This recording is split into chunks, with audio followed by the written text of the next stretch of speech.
Hi, I'm Les. I'm glad you're here. I hope you're gonna enjoy it. This channel is dedicated to my work, how I see karate, how I practice karate, how I progress with my own studies. I'm demonstrating the applications of karate, kata, seminars, events, whatever comes interesting my way. Also, now during the pandemic, when we cannot train so much with partners, I'm going to try to share some opinions and views. I hope you're gonna enjoy and like it. If you don't like it, that's okay. We all have our own opinions and views. I'm gonna start this one with the new setup. Hopefully, it's gonna be a bit better and more lively than the previous ones. Thank you, Ken, for motivation. If you haven't seen the Ken Fu TV, go and check it out. He's doing a lot of opinions, reviews, and his thoughts on the subject. So I'm recommending you to see his channel. And this is kind of along the side of what he's doing, and I'm going to be trying to put my thoughts onto the ideas in karate, philosophies, maybe some book reviews. We'll see. At the moment, we're going to start with a 5 crimes that I committed against karate.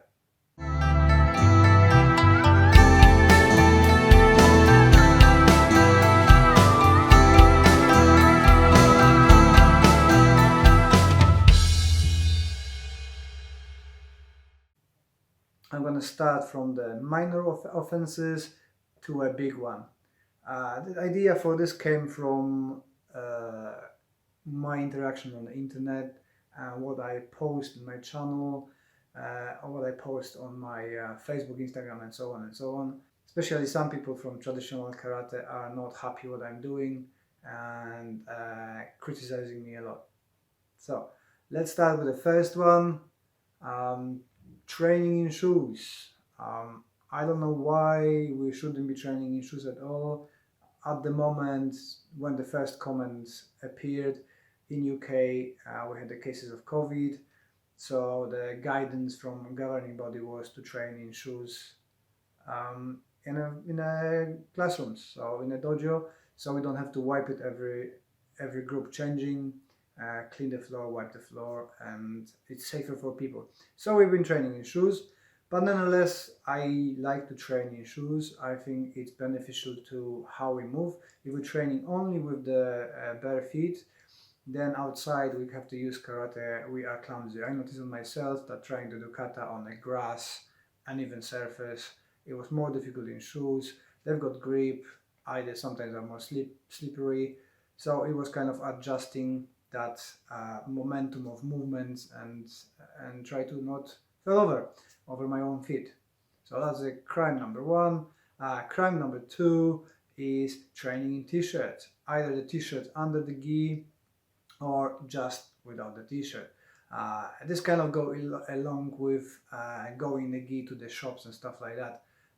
I think people should be free to train however they want.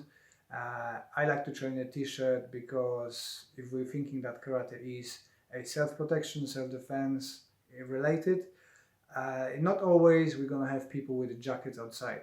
There'll be summer in some parts of world. I know I'm in the UK, so mostly rainy and cold. But sometimes there's 1 or 2 days when you go in the t-shirt and something happens, and I'm gonna be relying on grabbing the gi, pulling the gi, or whatever. That simply will not work for me. So I need to be aware of trying to practice with the t-shirt. My partner being in a t-shirt when that grabbing changing the holds, grabbing people is not so easy. I don't know why people picking on this. Some saying it's disrespectful. I kind of don't know to whom. It's disrespectful to myself, to the dojo, which is just a building, to the past instructors, sensei. If we look at when the gi arrived, it's all when the cooperation with Kano from judo started. Karate adopted belts and wearing gi. Earlier, everybody was training in pants and whatever they had. So I don't see that being valid, but apparently is a crime against the community of traditional karate. Third one I came across, which I believe is completely bonkers. Martial artists of the past done it all the time. Is cross training. So from very beginning, I've been introduced to cross training by my sensei. We've been encouraged to go and try other stuff. So I done since 2002. I done wrestling. My good friend and coach is Marek from Poland, who does wrestling. He's visiting us every year. Unfortunately, not this year or previous one, but we've got an annual event with the wrestlers. Learning from them, adapting that towards my kata and my karate, which suits me very well. I done as well boxing. I done Brazilian jiu-jitsu, traditional jiu-jitsu, and whatever can grab hold. I try to take ideas of different sports, different science, whatever fits my karate. I just take it. I change it. So cross training, I think, is just beneficial for us. You cannot fight with something which you are not aware. So a good example is a groundwork. If you don't know what to expect, you are doomed in groundwork. You don't have to be in karate doing a very extended groundwork, but you should be aware what might happen to you. If you know that, you've got more chances to defend, get up, run away, or whatever, just survive. The fourth one is washing the belt. I've done it today. People who wash their belts having a lot of grief from the martial artists on the internet. There is some magical belief that if you wash your belt, your knowledge gonna go away. Bonkers, don't you think? Not washing your gear is just unhygienical. So you got germs growing on your belt, smelly belt, soaked belt. Some people say yes, belt's gonna be damaged. You can buy another belt. Health is not so easy to regain. If you get infection or somebody else gonna get infection, especially if you do close contact, you're rolling, you should wash your belt. It's common sense. Like you're washing your underwear, you're washing your clothing. You wouldn't say, oh, I won't change my underwear forever, not washing it, because then my knowledge of walking will disappear. It's just crazy. Crazy for me. I wash my belt regularly. I have no damages to it. I've got my black belt from 2002. It's got only a little bit of a tear on both sides, but there's no problem with it. And washing it gently with antibacterial stuff doesn't impact it at all. It's all intact. So please guys, wash your belts. Okay? And the fifth one, the last one, which is my main offending one, is changing the kata. I love changing the kata. I'm changing them depending on how I feel, what stage of my knowledge I am. I change it for my students to their abilities. I've got a lot of disabled students, elderly, and I need to modify. I need to modify the kata that they are suitable for people who do. I believe that karate have got many faces, and we need to choose that face that suits you. It depends on your personal preferences, your mind setup, your body, and your physical abilities. So, I personally cannot kick high due to build of my hips. And why should I not? Why should I do kicks really high? In my line of karate comes from Kyokushin and impacted by Ashihara karate. They got a lot of high kicks. I can't efficiently kick high, Mawashigeris and stuff like that. I can do other kicks, but Mawashigeri is not gonna happen. Why should I not change the kata? I'm never gonna be kicking, above my head. So I should adapt it and change it to my abilities. That's what everybody needs to do. That's what past masters was doing. I don't know why the kind of traditional lineage says keep the kata as it was without changes. I can understand if you want to preserve it from that lineage, but that master changed it.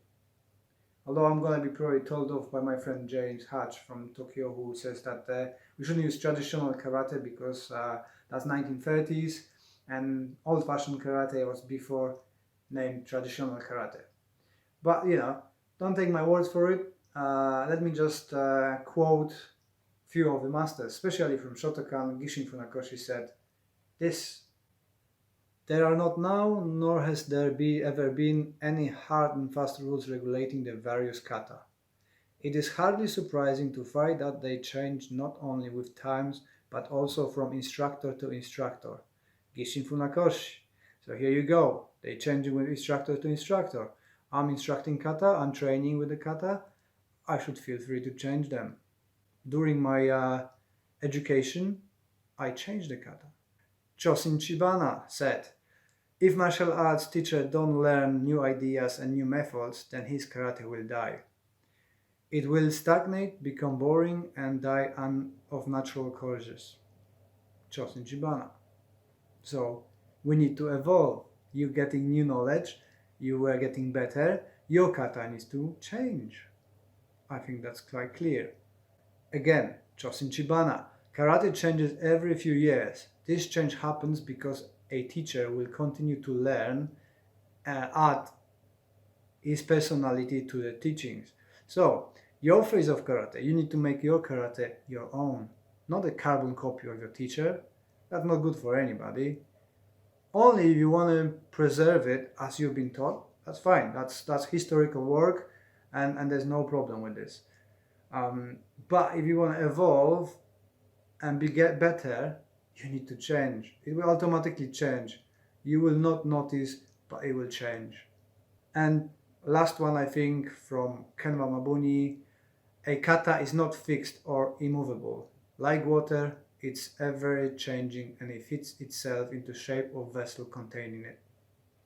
Okay, so what do you think about my crimes? Are they serious?